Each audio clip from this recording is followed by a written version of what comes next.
The definition of insanity is doing the same thing over and over and expecting different results. Well, folks, they're at it again. In a story you may not have heard much about, the Central Bank of England is proposing, or they're being asked to, start participating in quantitative easing. In simplistic terms, they're being asked to inject a whole bunch of money into the economy to start buying up bonds. The whole idea of this is that it will stabilize the stock markets and hopefully bring interest rates down and all of these other wonderful utopian things to happen. However, inflation is basically too much money chasing limited supply. So let me think for a minute.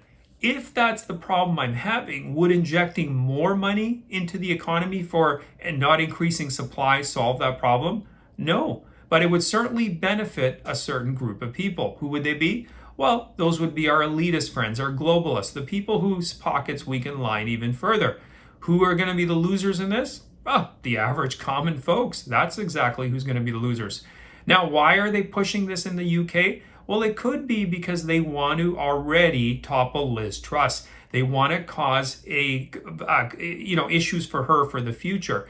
If she listens to these folks, she's going to find herself in a world of trouble in the future because this is just going to create more problems. This is financial suicide, and you don't do this in the middle of an inflationary cycle. Don't believe me, listen to people like Milton Friedman, Thomas Sowell. These are world-class economists who have commented on this sort of stuff. And this idea, this notion will spread elsewhere. How do I know? Well, this is an easy tactic of governments to gain short-term popularity or to point to the fact that, hey, we're doing something, we're solving this crisis.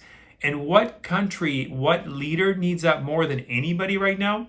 Sleepy Joe.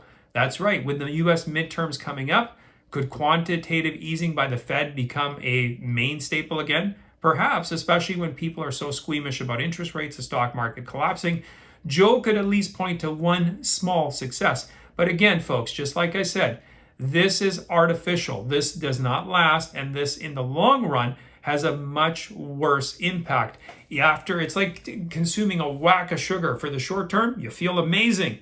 Then that sugar crash comes and you crash hard. And we've already in the midst of trouble. So we've been trying to, with this inflationary cycle, suck money back out. We've got supply chain issues. We've got all of these other things that are happening. But again, if you look at the bigger picture of the folks that run the show that effectively are saying, hey, you will own nothing, we'll have one world economy, cratering national economies is not something that they're against. They want sovereign nations to be collapsed, so they're beholden to a central bank, central economy, central leadership.